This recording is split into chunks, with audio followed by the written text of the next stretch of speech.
So Ajahn Chah and his friend set off from Ubon, walking northwards to Tat Panom, the famous stupa on the banks of the Mekong River, and then moving northwest, and finally in the Pupan mountain range he came to Luang Pu Man's monastery. And he says immediately when he walked into the monastery there was something about the atmosphere in the monastery which was really special, and something really kind of powerful feeling.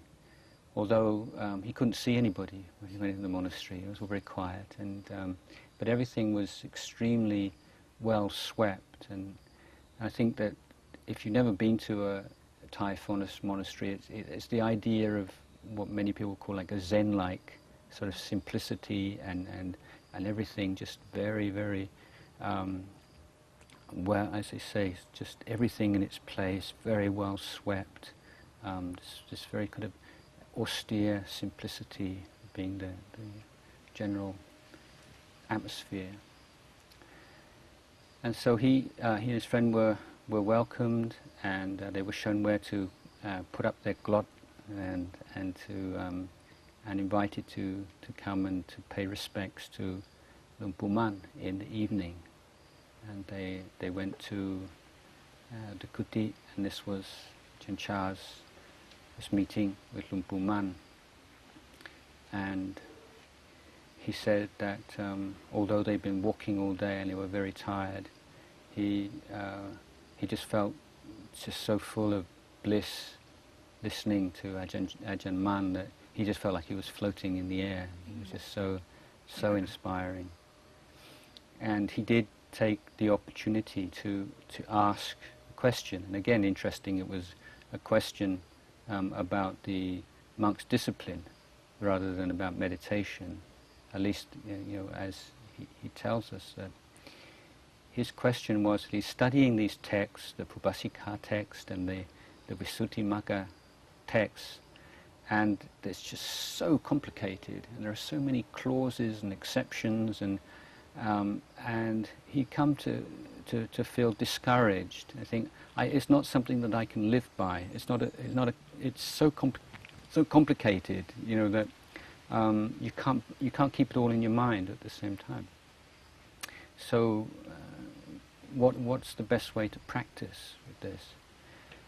And Ajahn Mun said that, Luang Pu Man said that there are two basic principles underlying the monk's discipline, and one is hiri and one is ottappa. Okay, and if you keep these two principles, then everything else will just come naturally. So hiri is we can translate it as like intelligent shame, and ottappa means fear of the results of unwholesome actions. Maybe I'll just explain those a little bit. Shame doesn't have such a good name in the West these days, and but I think that let me see. Why I call it intelligent shame is it arises from reflecting on your duties, your responsibilities, what your ideals, your aspirations, to the extent that those become very clear to you. What is your duties as a Buddhist, or as in a family life, as a son, or as a father, or as a husband, and so on. You have when you reflect on those, and you have very, very clearly defined standards for yourself, then if you contemplate acting or speaking in such a way that conflicts with those, then the feeling that arises from recognizing that conflict is what we call hiri, or intelligent shame. So it's a feeling that arises, but it arises because of a wise understanding of conventional realities. and of precepts and of responsibilities and aspirations, as I say. The other point of ottappa, fear, that's a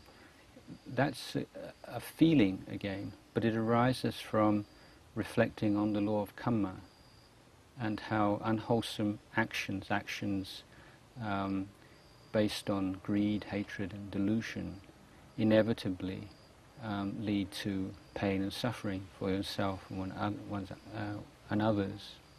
And so being able to stop and to recognize the consequences of one's actions and the suffering that will arise from acting and speaking in certain ways gives rise to this kind of fear. So if we say shame and fear, then people, well, do I want to be someone who feels ashamed and fearful all the time? It doesn't sound like something that you want to develop in yourself. But when you see that these are like emotional responses rising from wise reflection, then I think maybe a little bit clearer.